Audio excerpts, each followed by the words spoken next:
Hi friends, ഇന്നത്തെ പത്തരമാറ്റിൻ്റെ episode start ചെയ്യുമ്പോൾ ദേവയാനി നയനയോട് പറയാണ്, ഈ വീട്ടിൽ ആദ്യമായിട്ടാണ് ഒരു മരുമകൾ വന്ന് കയറാൻ പോകുന്നതെന്ന്. ഇത് കേട്ടുകൊണ്ട് ജലജ ചോദിക്കുന്നുണ്ട്, അതെന്താ ഏട്ടത്തി, അപ്പോൾ ഇവർ രണ്ടുപേരും ഈ വീട്ടിലെ മരുമക്കളല്ലേ? അപ്പോൾ ദേവയാനി ജലജയോട് ദേഷ്യപ്പെടുകയാണ്. ജലജ അങ്ങനെ അകത്തേക്ക് കയറിപ്പോന്നു. അപ്പോൾ നയന ദേവേനയോട് പറയാണ്, അമ്മ, ഈ വീട്ടിലെ രണ്ടുപേര് കെട്ടിയ താലികളാണ് എൻ്റെ ചേച്ചിയുടെയും കഴുത്തിൽ കിടക്കുന്നത്. അപ്പോൾ ഞങ്ങളും ഈ വീട്ടിലെ മരുമകളാണ്. അപ്പോൾ ദേവേനി ചോദിക്കും, എന്താ നീ ഈ വീട്ടിൽ അവകാശം സ്ഥാപിക്കാൻ പോവാണോ? നയന പറയും, അല്ല, അവകാശം സ്ഥാപിക്കുകയല്ല, അമ്മ ഒഴിച്ച് ബാക്കി എല്ലാവരും ഈ വീട്ടിലെ മരുമകളായി എന്നെ കാണുന്നുണ്ട്. പക്ഷെ അമ്മയ്ക്ക് മാത്രമാണ് അത് സാധിക്കാത്തതെന്ന്. ദേവയാനി പറയും, അധികം നാളൊന്നും ഈ താലി നീ കഴുത്തിൽ ഇട്ടുകൊണ്ട് നിൽക്കാൻ ഞാൻ സമ്മതിക്കില്ല, ഞാൻ ഈ താലി പൊട്ടിച്ചെടുക്കും. അപ്പൊ നയനയ്ക്ക് ദേഷ്യം വരികയാണ്. നയന പറയാണ്, ഈ 2-3 തവണ ഞാൻ ഈ വീട്ടിൽ നിന്ന് ഇറങ്ങിപ്പോയതാണ്, അപ്പോഴെല്ലാം എൻ്റെ കഴുത്തിൽ ഈ താലി ഉണ്ടായിരുന്നു, ഇനിയും അങ്ങനെ തന്നെയായിരിക്കും, അത് പൊട്ടിച്ചെറിയാൻ ഞാൻ ആരെ അനുവദിക്കില്ല എന്നും പറഞ്ഞ് ദേഷ്യപ്പെട്ടിട്ട് നയന അകത്തേക്ക് കയറിപ്പോവാണ്. ഉടനെ ആദർശ് പറയാണ്, അമ്മ ഇങ്ങനെ അവളോട് ചൂടായ അവൾ ഇനി ഈ വീട്ടിൽ നിന്ന് ഇറങ്ങിപ്പോവും. അപ്പൊ ദേവേനി പറയും, ഇറങ്ങിപ്പോട്ടെ, എനിക്കെന്താ? അപ്പോൾ ആദർശ് പറയും, മുത്തശ്ശൻ്റെയും മുത്തശ്ശിയുടെയും കാര്യം അമ്മ ഓർക്കണം, അവർക്കത് സഹിക്കാൻ പറ്റില്ല, പിന്നെ അമ്മയ്ക്കും ബുദ്ധിമുട്ടല്ലേ അവള് പോയ.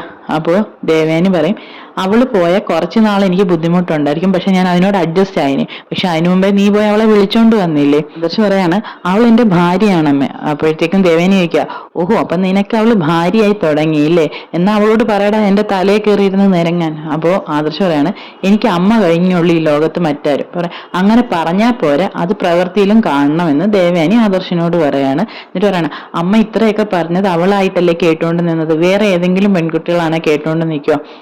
അപ്പോൾ ദേവേനി പറയാണ്, നിനക്കറിയോ, ഇപ്പൊ നിന്റെ പേരും പറഞ്ഞാണ് ആ ജലജ എന്റെ നേരെ വരുന്നത്. അപ്പൊ അവരുടെ കാര്യമൊന്നും അമ്മ ചിന്തിക്കേണ്ട, അവരുടെ മരുമകളെക്കാൾ എന്തുകൊണ്ടും ബെറ്ററാണ് നയനെന്ന് പറയുമ്പോൾ പറയാണ്, അവളുടെ മരുമകളെ എന്തുണ്ടെങ്കിലും വെട്ടിത്തുറന്ന് പറയും, നിന്റെ ഭാര്യയെ പോലെ ഉള്ളിൽ വെച്ചല്ല പെരുമാറുന്നത്. അപ്പോൾ ആദർശ് ദേവയാനിയോട് പറയാണ്, എന്തൊക്കെ പറഞ്ഞാലും അവള് ഈ കുടുംബത്തിനും നമ്മുടെ കമ്പനിക്കും വേണ്ടി ചെയ്ത നല്ല കാര്യങ്ങളൊന്നും മറന്നു പോകരുതെന്ന് പറഞ്ഞ് ആദർശ് അകത്തേക്ക് പോവാണ്. അപ്പൊ ദേവയാനി മനസ്സിൽ വിചാരിക്കുകയാണ്, എന്തൊക്കെ പറഞ്ഞാലും അവൾ ഇറങ്ങിപ്പോയാലേ ഞാൻ പണിയെടുത്തും ചാകും, അതുകൊണ്ട് അധികം ഒന്നും പറയാതിരിക്കുന്നതാണ് നല്ലത്. പിന്നീട് കാണിക്കുന്നത് നമ്മുടെ അനി സിറ്റൗട്ടി ഇരിക്കുകയായിരിക്കും. അപ്പോഴേക്കും ആദർശം അങ്ങോട്ട് വന്നിട്ട് ചോദിക്കുകയാണ്, എന്താടാ നീ ഇവിടെ ഇങ്ങനെ ഇരിക്കുന്നത്, നിനക്ക് എന്തെങ്കിലും പ്രശ്നമുണ്ടോ? നിന്റെ കല്യാണം ഇങ്ങനെ അടുത്തിട്ടും നീ നിന്റെ ഫ്രണ്ട്സിനെ ഒന്നും വിളിക്കാൻ പോകാൻ പോലും ഒരു ഇൻട്രസ്റ്റ് കാണിക്കുന്നില്ലല്ലോ, ഇളയമ്മയുടെ ഇളയച്ചൻ്റെയും കൂടെ നീയും കൂടെ പോകണ്ടേ? അപ്പൊ അനി പറയണേ, എനിക്ക് ഒന്നിനോടൊരു താല്പര്യം തോന്നില്ല. അപ്പൊ ആദർശ് ചോദിക്കുകയാണ്, അതെന്താണ് അങ്ങനെ? സാധാരണ ഉള്ളിൽ വേറെ ഏതെങ്കിലും പെൺകുട്ടി ഉണ്ടെങ്കിലാണ് കല്യാണം ഉറപ്പിക്കുമ്പോൾ ഈ ചെറുക്കന്മാരുടെയൊക്കെ മനസ്സ് ഇങ്ങനെ ആവുന്നത്. അങ്ങനെ എന്തെങ്കിലും ഉണ്ടെങ്കിൽ നീ എന്നോട് തുറന്നു പറയാൻ പറയാണ്. അപ്പൊ അനി പറയാണ്, എന്താ അങ്ങനെ എൻ്റെ മനസ്സിൽ ആരെങ്കിലും ഉണ്ടെങ്കിൽ ഏട്ടൻ കല്യാണം നടത്തി തരുമോ? അപ്പോൾ ആദർശ് പറയും, നമ്മൾ ഏട്ടനും അനിയനേക്കാൾ ഉപരി നല്ല ഫ്രണ്ട്സ് അല്ലേ, നിനക്ക് എന്ത് വേണേലും എന്നോട് തുറന്നു പറയാമായിരുന്നല്ലോ, പക്ഷെ ഇപ്പൊ ഈ കല്യാണം അടുത്ത സമയത്ത് ഉള്ളിൽ വേറെ പെൺകുട്ടി ഉണ്ടെന്നൊക്കെ പറയുന്നത് ശരിയായ കാര്യമാണോ? അപ്പോൾ അനി പറയും, എൻ്റെ ഉള്ളിൽ ഒരു പെൺകുട്ടി ഉണ്ടായിരുന്നു, പക്ഷേ അവളായിരുന്നു എനിക്ക് മാച്ച് എന്നാണ് എനിക്ക് തോന്നുന്നതെന്ന്. അപ്പോൾ ആദർശ് പറയും, നിനക്കറിയാമല്ലോ എനിക്ക് ആദ്യം ഇഷ്ടം തോന്നിയത് നവ്യയോടാണ്, എന്നാൽ ഇപ്പം നീ നോക്കിക്കേ, നവ്യ ഈ വീട്ടിലുണ്ടാക്കുന്ന പ്രശ്നങ്ങൾ എന്തൊക്കെയാണെന്ന്. ഇപ്പം അനി പറയാണ്, പക്ഷേ ഏട്ടൻ്റെ സ്വഭാവത്തിന് മാച്ചായിട്ട് നയനേട്ടത്തിയെ കിട്ടിയില്ലേ, പക്ഷേ ഏട്ടന് നയനേട്ടത്തിയുടെ മഹത്വം ഒന്നും മനസ്സിലാവുന്നില്ലല്ലോ. അപ്പോൾ ആദർശ് പറയും, ആര് പറഞ്ഞു, ഇപ്പം എനിക്ക് അവളെ മനസ്സിലാവുന്നുണ്ട്, ഞങ്ങളുടെ പ്രശ്നങ്ങളൊന്നുമില്ല, എന്നിട്ടാണോ നിങ്ങൾ തമ്മിൽ ഇടയ്ക്കിടയ്ക്ക് വഴക്ക്?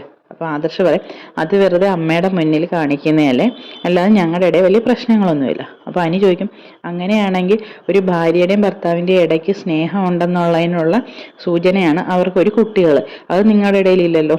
ഉടനെ ആദർശ് പറയും, അത് അവൾക്ക് കുട്ടികളോട് താല്പര്യം ഇല്ലാത്തത് കൊണ്ടാണ്, അവൾക്ക് കുട്ടികളെ പ്രസവിക്കാനോ വളർത്താനോ ഒന്നും ഒരു ഇൻട്രസ്റ്റ് ഇല്ല, അതുകൊണ്ടാണ് ഞങ്ങളിപ്പോൾ വേണ്ടാന്ന് വെച്ചേക്കുന്നതെന്ന്. ഇത് കേട്ട് അനി അകത്തേക്ക് കയറി പോവാണ്. അനി അകത്ത് ചെല്ലുമ്പോൾ നമ്മുടെ നയന അവിടെ ഇരുന്ന് പടം വരച്ചോണ്ടിരിക്കുകയായിരിക്കും.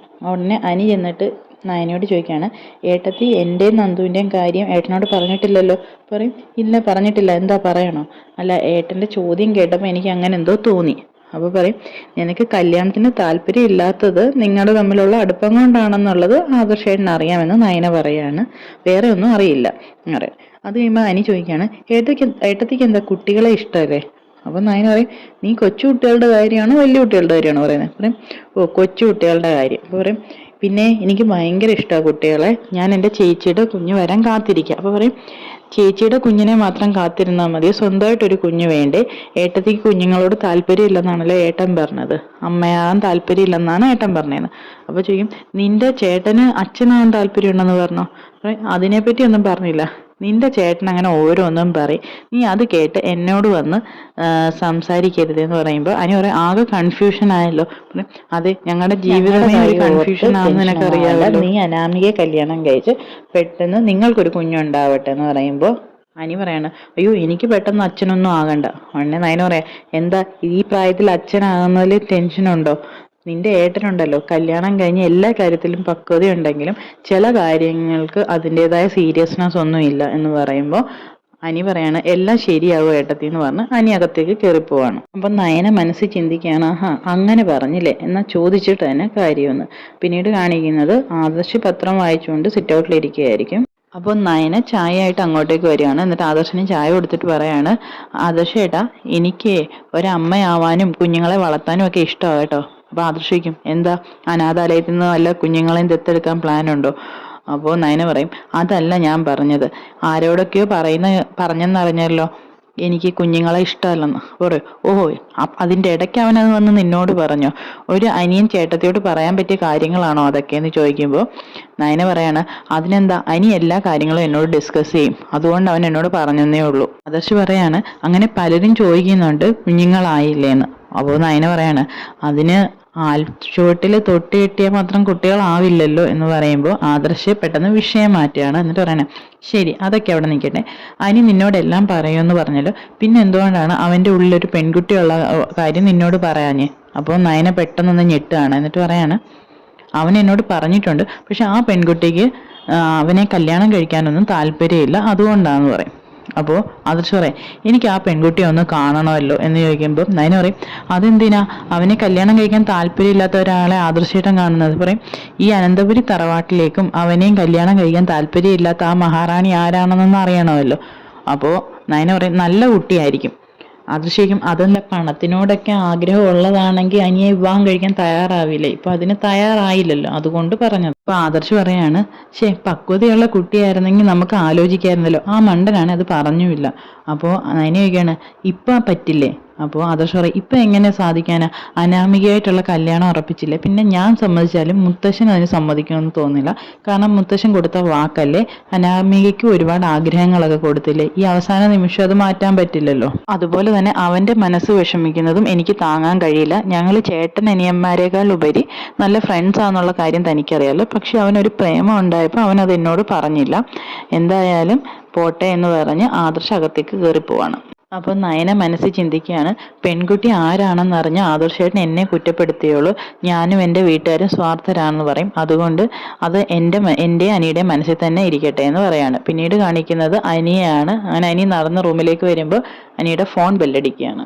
അനാമികയുടെ കോളായിരുന്നു. അപ്പോൾ അനാമിക പറയാണ് അനിയെ ഒന്ന് കാണണം, സ്ഥിരം കാണുന്ന റെസ്റ്റോറൻറ്റിലേക്ക് വരാൻ. അപ്പോൾ അനി ചോദിക്കുന്നുണ്ട് കല്യാണമായിട്ട് നിനക്ക് തിരക്കൊന്നുമില്ലേ? അപ്പോൾ അനാമിക പറയും എത്ര തിരക്കായാലും നിന്നെ കാണണമെന്ന് എനിക്ക് തോന്നിയാൽ കാണണം, നിനക്ക് അങ്ങനെയൊന്നും ഇല്ലയെന്ന് എനിക്കറിയാം എന്ന് പറയാണ്. എന്തായാലും നീ വരാൻ പറഞ്ഞ് അനാമിക ഫോൺ കട്ട് ചെയ്യാണ്. അങ്ങനെ അനാമികയുടെ കോള് കട്ടാകുമ്പോഴേക്കും അനിയുടെ മനസാക്ഷി എനിക്ക് മുന്നിൽ വന്ന് നിൽക്കുകയാണ്.